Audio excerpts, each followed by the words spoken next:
दोस्तों, मंत्री के बेटे द्वारा लगाए गए झूठे आरोप में थानेदार साहब शॉपिंग मॉल में काम करने वाली एक लड़की को मौके से ही गिरफ्तार कर लेते हैं और उसे रात में ही थाने ले आते हैं। रात के करीब 10 बज रहे थे, तभी दोस्तों एक आदमी लुंगी और कुर्ता पहने हुए, पैरों में चप्पल और सर पर गमछा बांधे हुए और चेहरे पर उसने एक मास्क लगा रखा था। वो थाने के अंदर आता है। जब गेट पर उससे पूछा जाता है कि तू कौन है और अंदर कहाँ जा रहा है, क्या काम है तेरा, अंदर तो जो लुंगी कुर्ता में आदमी होता है वो बोलता है मुझे यहाँ के थानेदार साहब से मिलना है। मेरी भतीजी को वो गिरफ्तार करके यहाँ थाने ले आए हैं। इसी सिलसिले में मैं उनसे बातचीत करना चाहता हूँ। वो थाने के अंदर जाता है और थानेदार साहब को प्रणाम करता है।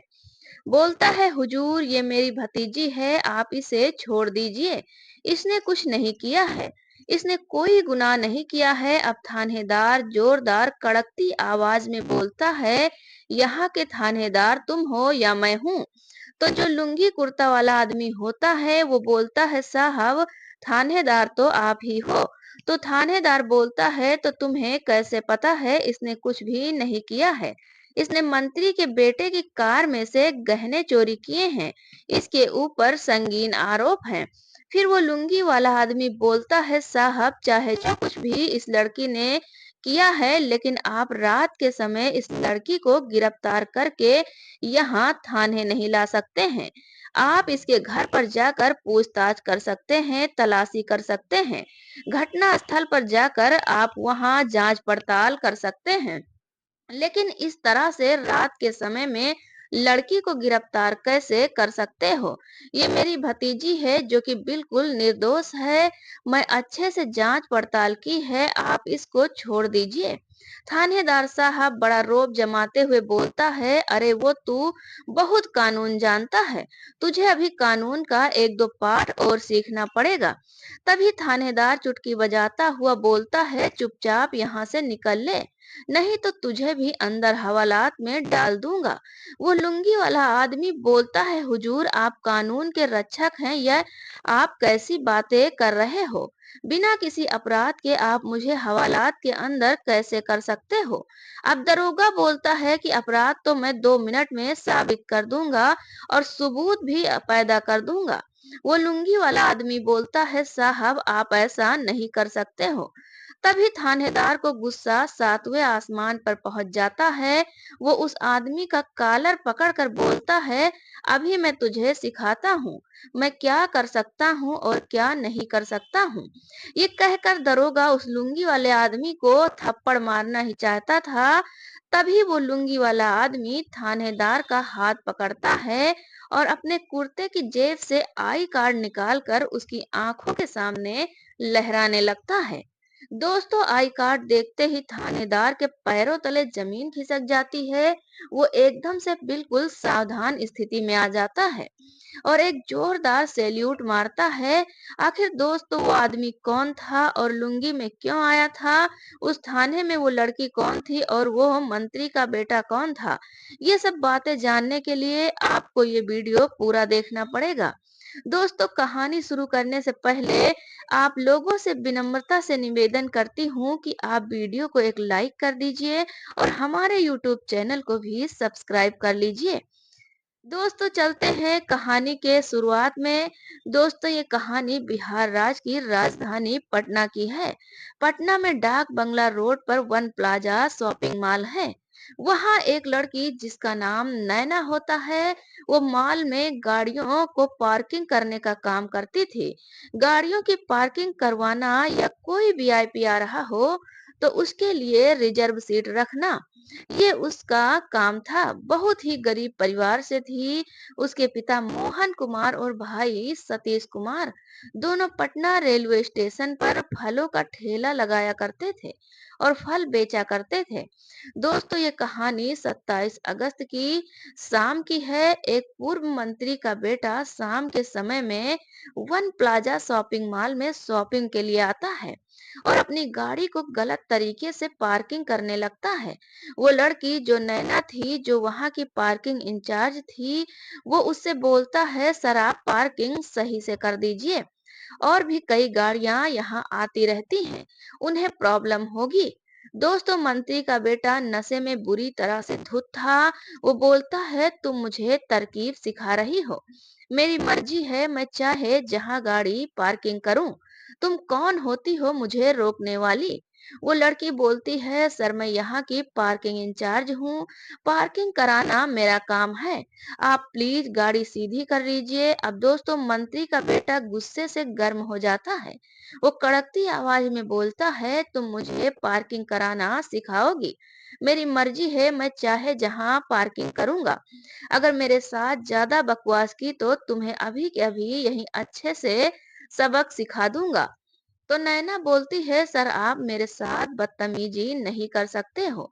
मुझे यहाँ का इंचार्ज सौंपा गया है। ये मेरी ड्यूटी है, इसलिए मैं ऐसा बोल रही हूँ। आप अपनी गाड़ी सही से पार्किंग कीजिए। तभी दोस्तों, मंत्री का बेटा गुस्से से अपनी जेब से फोन निकालता है और अपने थानेदार दोस्त को फोन करता है। जब थानेदार साहब उस लोकेशन पूछते हैं तो बोलता है, वन प्लाजा शॉपिंग मॉल के सामने। तो थानेदार साहब बोलते हैं, अरे सर, मैं तो इसी शॉपिंग मॉल में शॉपिंग करने के लिए आया हूँ। आप बस 2 मिनट रुकिए, मैं अभी आता हूँ। दोस्तों, उधर से थानेदार साहब सिविल ड्रेस में पार्किंग एरिया में जाते हैं। वहां जैसे ही मंत्री के बेटे अपने दोस्त को देखते हैं तो तुरंत बोलते हैं, क्या हुआ सर? मंत्री का बेटा बताता है, लड़की मुझसे बदतमीजी कर रही है, मुझे तरकीब सिखा रही है। थानेदार साहब लड़की से पूछते हैं, क्या सर सही बोल रहे हैं? लड़की बोलती है, सर ये गाड़ी सीधी नहीं कर रहे हैं, और भी कई गाड़ियां यहाँ आती रहती हैं। तो थानेदार साहब बोलते हैं, तो क्या हो गया, तुम्हें पता नहीं क्या ये कौन है और मैं कौन हूँ? लड़की उनकी ये बात सुनकर गुस्सा हो जाती है। बोलती है, चाहे आप कोई भी हो, उससे मुझे कोई लेना देना नहीं है। मुझे मेरी ड्यूटी करने से मतलब है। थानेदार साहब बोलते हैं, ठीक है, तुझे मैं अभी ड्यूटी कराना सिखाता हूँ। अब दोनों दोस्त, थानेदार और मंत्री का बेटा, मिल जाते हैं। दोस्तों, थानेदार थाने में फोन करता है, तुरंत वहां पुलिस आती है और नैना को गिरफ्तार कर लेती है। झूठे केस बनाया जाता है कि इस लड़की ने गाड़ी के अंदर से गहनों की चोरी की है और दोनों मिलकर पीछे वाला गाड़ी का शीशा खुद ही तोड़ देते हैं। दोस्तों, Patna one plaza shopping mall कोतवाली थाने के अंतर्गत ही आता था। दोस्तों, उस लड़की को वो कोतवाली थाना ले जाते हैं। लड़की जैसे तैसे करके अपने पिता और भाई को फोन करती है कि पुलिस मुझे पकड़कर थाने ले जा रही है। अब दोनों बाप बेटा मोहन कुमार और सतीश कुमार आनन फानन में रिक्शा पकड़कर कोतवाली थाना पहुंचते हैं। वहां जाकर थानेदार साहब के आगे हाथ जोड़कर सैकड़ों मिन्नतें करते हैं, साहब हमारी बेटी निर्दोष है, इसको छोड़ दीजिए। इस पर थानेदार बोलते हैं, अरे नहीं, इसके अंदर तो बहुत अकड़ है, इसको बहुत ज्यादा दिमाग में गर्मी चढ़ी है, अपने आप पर बहुत घमंड करती है। जब एक रात लॉकर में बंद रहेगी तो ये सारी अकड़ ठिकाने आ जाएगी। जबकि दोस्तों, कानून ये है कि लड़की को रात को गिरफ्तार नहीं किया जा सकता। अगर अर्जेंट है तो उसके घर जाकर ही पूछताछ की जा सकती है और उसके लिए भी लेडी पुलिस कांस्टेबल साथ होनी चाहिए। लेकिन ये थानेदार साहब अपनी मनमर्जी से उसे उठाकर ले आए थे, अपने एक दोस्त के कहने पर, जो कि मंत्री का बेटा था। आपको पता ही है दोस्तों, बिहार में पुलिस वाले कितनी ज्यादती करते हैं।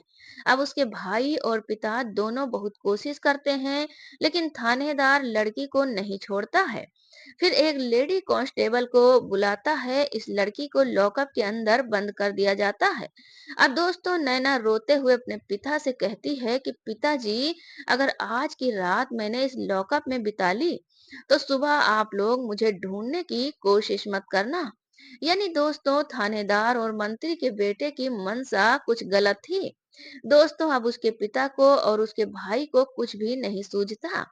दोस्तों उसका भाई एक वकील से बात करने की कोशिश करता है, लेकिन जैसे ही वो वकील उस कोतवाली थाने के बारे में सुनता है और जान जाता है कि वहां का थानेदार कैसा है, वो हाथ खड़ा कर देता है और उनका केस लेने से मना कर देता है। दोस्तों उन दोनों के पास कोई ऑप्शन नहीं था। फिर उस लड़के को यानी नैना के भाई सतीश को अचानक याद आती है कि कुछ दिन पहले उसने एक वीडियो के जरिए देखा था कि जो सिटी एसपी साहब हैं वो अपना कॉन्टेक्ट नंबर वीडियो पर दे रहे थे। किसी की कोई भी पटना सिटी में कोई प्रॉब्लम होती है, किसी के साथ गलत हो रहा हो, ना इंसाफी हो रहा हो, तो हमें कांटेक्ट करें। दोस्तों आप लोगों ने सुना होगा कुछ दिन पहले जनता दरबार लगता था। उसमें सिटी एसपी भी अपना जनता दरबार लगाते थे। उस टाइम सिटी एसपी साहब अपने नंबर हर जगह वितरित किया करते थे। कोई भी कभी भी उनसे कांटेक्ट कर सकता है। अब दोस्तों उस लड़की को एक उम्मीद की किरण नजर आती है। वो फटाफट उस वेबसाइट पर जाता है और आधे पौने घंटे की मेहनत के बाद उसको वो वीडियो मिल जाती है। उस नंबर पर फटाफट कांटेक्ट करता है। रिंग होती है, उधर से फोन उठाया जाता है। हेलो बोला जाता है। लड़का रोते रोते बोलता है, साहब हमें माफ कीजिएगा, क्या मैं सिटी एसपी साहब से बात कर रहा हूँ? उधर से बोला जाता है, हाँ नंबर सही है, मैं सिटी एसपी ही बोल रहा हूँ। लड़का जोर जोर से रोने लगता है। अब एसपी साहब बोलते हैं, अगर तुम रोते रहोगे तो मैं कैसे जान पाऊंगा क्या प्रॉब्लम हुई है? मुझे बताओ, ऐसे समय व्यर्थ ना करो। हमें क्या करना है, समय निकाला जा रहा है। जल्दी से बताओ क्या बात है। फिर वो लड़का रोते रोते सारी कहानी बताता है कि साहब वन प्लस शॉपिंग मॉल है, वहां मेरी बहन पार्किंग में ड्यूटी किया करती थी।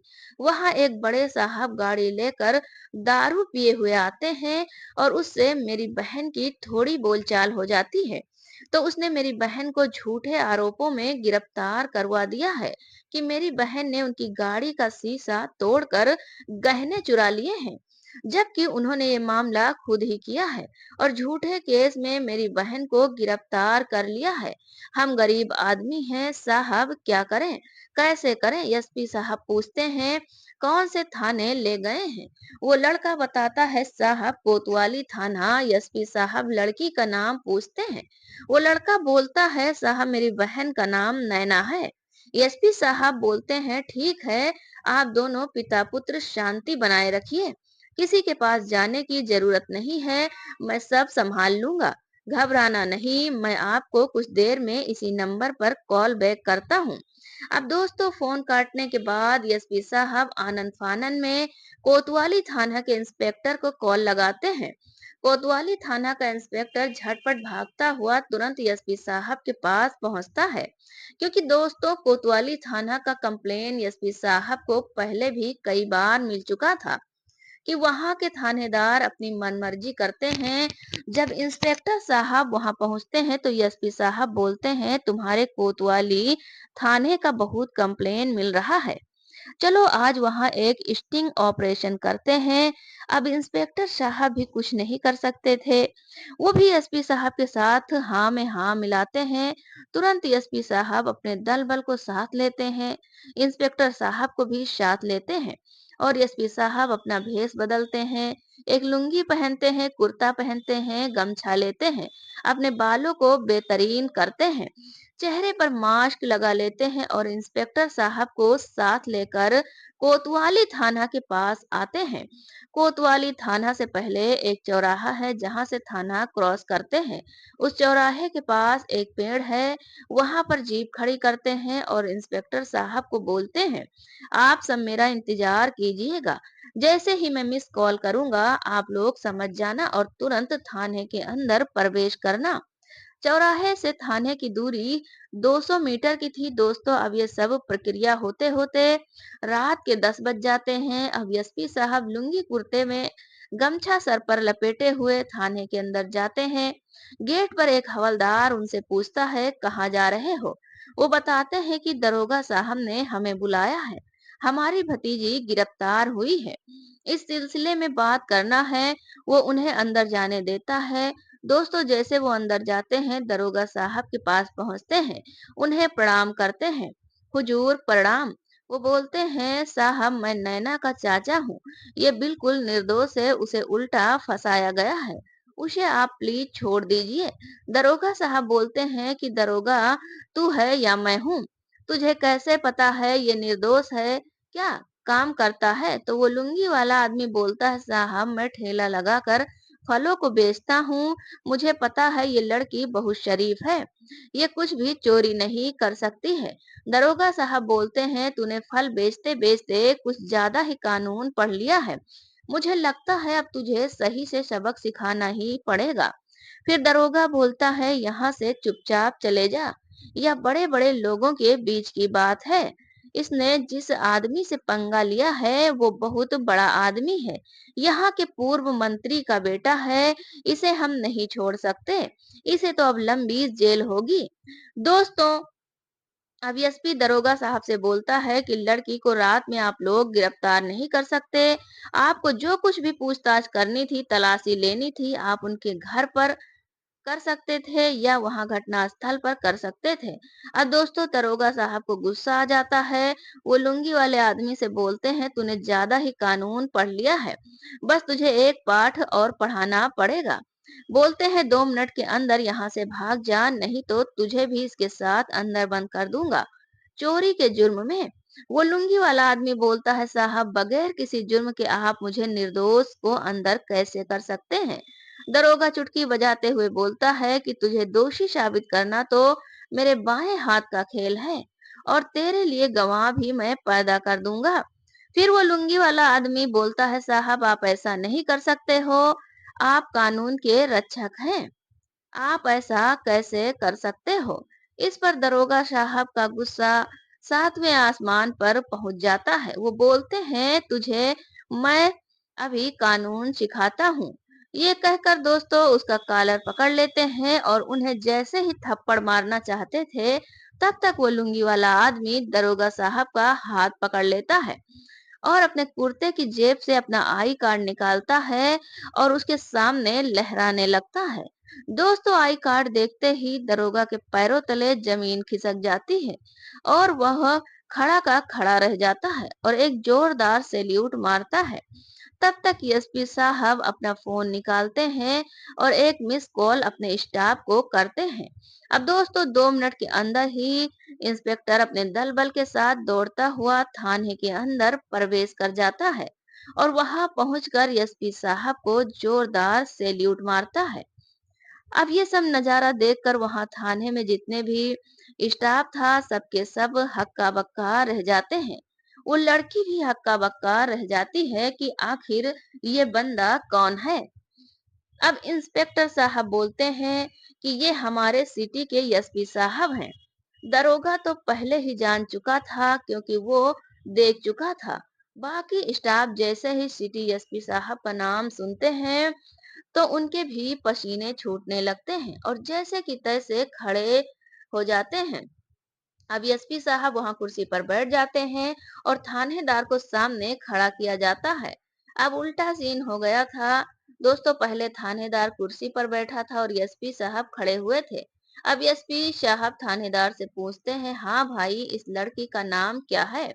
थानेदार बोलता है, साहब इस लड़की का नाम नैना है। एसपी साहब बोलते हैं, उनके खिलाफ क्या और कैसे कंप्लेन है? वो थानेदार बोलता है, साहब उनके खिलाफ चोरी का कंप्लेन है। इन्होंने गाड़ी का शीशा तोड़कर कीमती गहने चुराए हैं। या एसपी साहब बोलते हैं, तुमने उनकी तलाशी ली, इनके पास कुछ मिला? दरोगा बोलता है, नहीं साहब कुछ भी नहीं मिला। एसपी साहब बोलते हैं, ठीक है फिर जो है रजिस्टर मुझे लाकर दिखाओ। आप थानेदार साहब हड़बड़ा जाते हैं। दोस्तों फिर जो है रजिस्टर जैसे ही मुंशी लाकर दिखाता है या एसपी साहब रजिस्टर के पन्ने पलट कर देखते हैं तो उसके खिलाफ कोई भी एफआईआर दर्ज नहीं थी।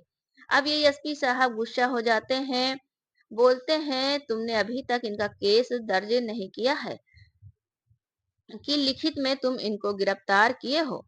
दरोगा साहब एकदम से घबरा उठते हैं, बोलते हैं साहब एक आदमी का फोन आया था, उसने उनके खिलाफ कंप्लेन किया था।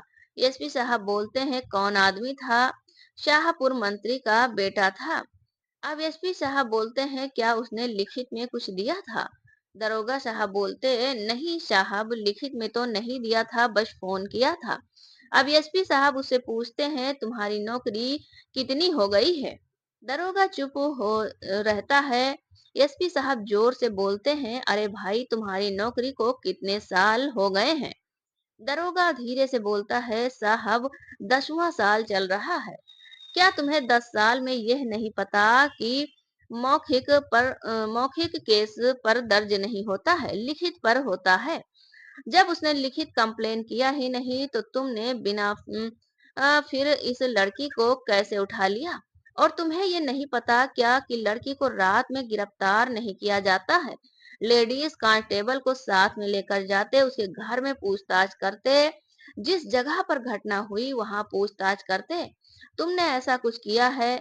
घटना स्थल पर इंक्वायरी की है? दरोगा कुछ नहीं बोलता। एसपी साहब